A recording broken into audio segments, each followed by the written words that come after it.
Hey, my creative friends. I'm Shannon from Shannon Studio, and we talk creative life tips every day. And so we talk about a creative lifestyle, what will help us to become more creative, more time for creativity, that sort of thing. So let's see, but first things first, tomorrow is Free for All Friday. And I just started that last week, and I'm not quite in a rhythm yet, so I'm still going to try it tomorrow. But if I fail, well, it's okay. Until I get back into the hang of trying to think of something different. And plus, some of the things that I did before, hey, Rose, some of the things I did before, like, so for instance, I had a painting of a paper bag, like a lunch sack, and an apple, I think. And what I did was, I talked about how when I was a kid, we would take sack lunches, and sometimes you would trade what was in your lunch. You would trade with somebody else. And, that was just a fun memory I had as a kid. So I decided I would take the painting, the sandwich painting, or the sack painting, and asked for a trade. So then I think if Trisha's on, I think she participated in this, but maybe not. So I asked if anybody wanted to trade me for my painting. So kind of like trade you at lunch, trade me for the painting. And so several people put down different things they would do, and they were just really fun things. I think they were, about 8 or 9. And it was just fun to see and have that interaction. I ended up choosing a watch that had different beaded bands that you could interchange. So that was just kind of really fun. So then I could mail the painting. I don't know, I did things like that where I mailed things or I did things, but I'm not sure. It's kind of expensive from Sweden. That's my deal. It's, it's fun. I can send something off for a few dollars as opposed to, $30.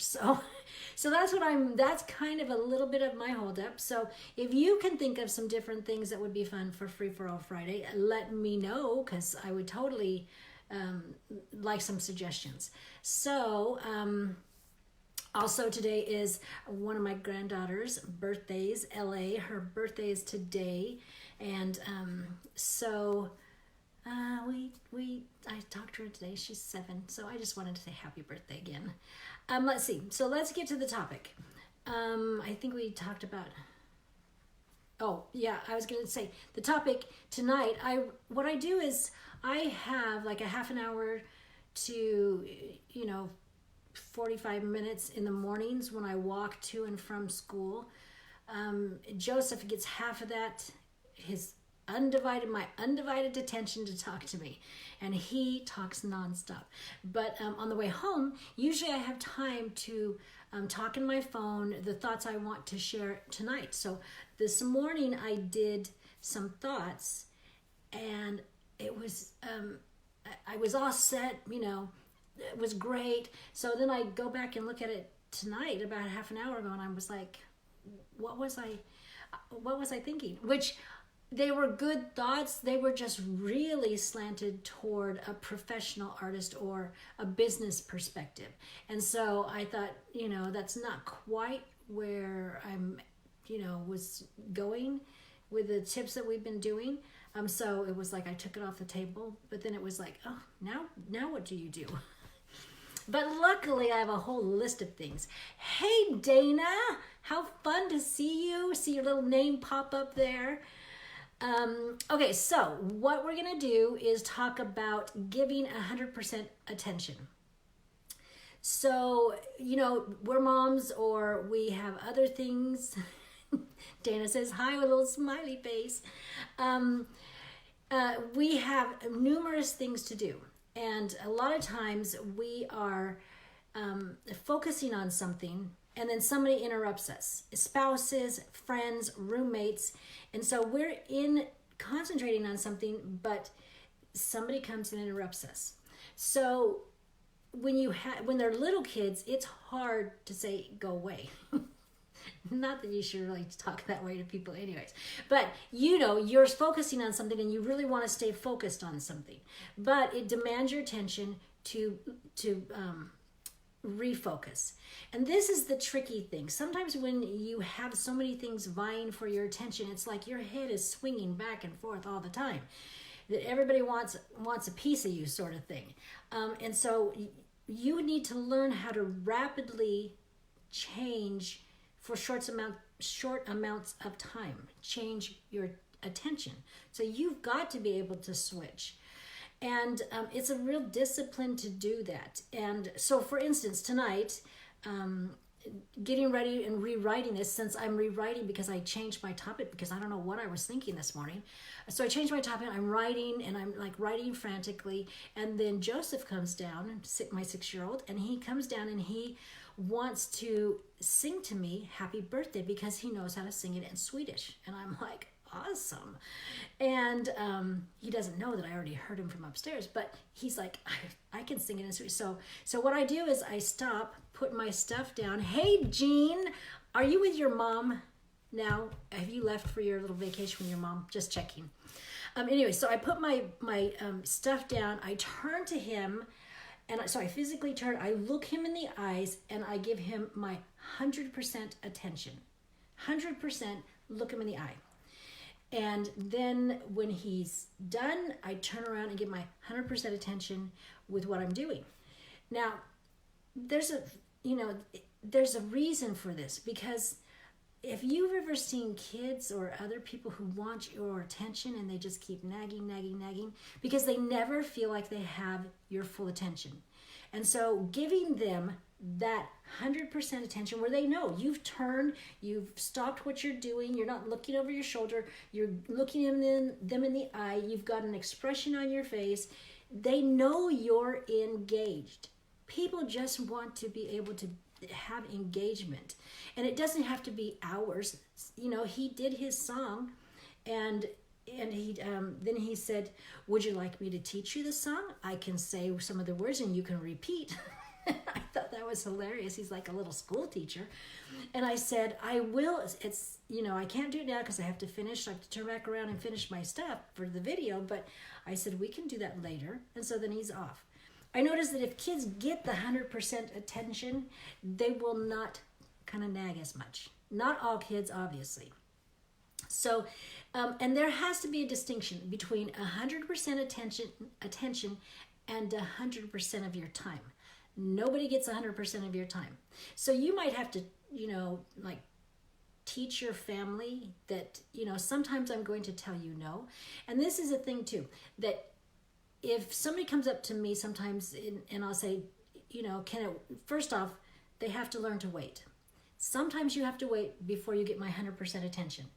And, a lot of times kids and other people are fine with that, because what they really want is your 100% attention anyways.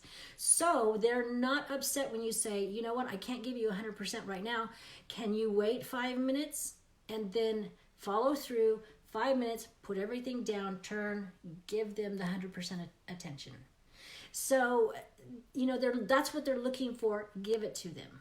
If that is your pattern of giving it to them, people don't seem to be as needy, that they just then engage with you when they want to engage with you. They don't kind of just nitpick at you, kind of nitpick attention. Let's see. So a help tip for you and me is you can say it out loud if you need to, but I usually do it mentally. It's like, put the pen down, turn and look at them in the eyes. So I have to discipline myself to do that. I have to say it mentally because it's so easy to not. And first off, I don't do this when I'm video chatting my older children. So just FYI, this isn't like every single time you have an engagement. Like when I'm talking to my kids, we talk 30 minutes, an hour, sometimes more than that sometimes. And so I usually will draw so they don't get my eyeballs, but I'm, listening to what they're doing. So it's not like you have to do this every time you have an engagement. Usually this is a good time to do this when you feel like you're being pulled all the time. Your attention is pulled here, pulled there, and you have a loss of control of your attention. And this kind of just helps you get it back to feel like you are the one making the decisions about what you're going to focus on. And it's a real subtle thing, but it's still a thing. You know, it's a real subtle thing that sometimes we're just like all the time. And you've seen it. You've been on the other end of it where you want to talk to somebody and they're totally distracted. With cell phones, it's easy to do. And if you are talking to somebody and you see them put down their cell phone or put it away, you know that they are wanting to talk to you. They are wanting to engage with you. It's the same sort of thing with our other activities besides just our phone. So, let's see. How to not understand. Yep. I was just looking at my notes. So, that's the tip tonight. Give 100% attention. You don't have to give 100% of your time to somebody, but engage and make it a pattern so that everybody relearns that that's what you're going to do, that you learn, that you can relearn things too. So it's been a helpful tip for me in dealing with my family and to really give them that and to learn how to do it rapidly, like to change quickly. And then when I'm done with something, like it's like mentally I go turn around, right, and give the attention here. Oh, and this is the other thing. I have some college students, college students, and my college students have numerous assignments. And I was just talking to Cassandra about this the other day. Numerous assignments, and they're all important. You know, you have Chinese, Cassandra, Chinese, Spanish, who else knows what she's got? She's got a lot of classes. So, and a lot of assignments. And it starts to wear on her. And it starts to just like, oh, I've got this to do and this to do. And what she was doing was she was like a lot of us will do, we will give some of our attention to what we're doing. And so giving some of her attention to Chinese, 50%, but then 50% of her attention is, I still have to go do this. I still have to go do that. I've got to do that. And so the time she's actually spending on a certain topic is not really quality because it's not 100%.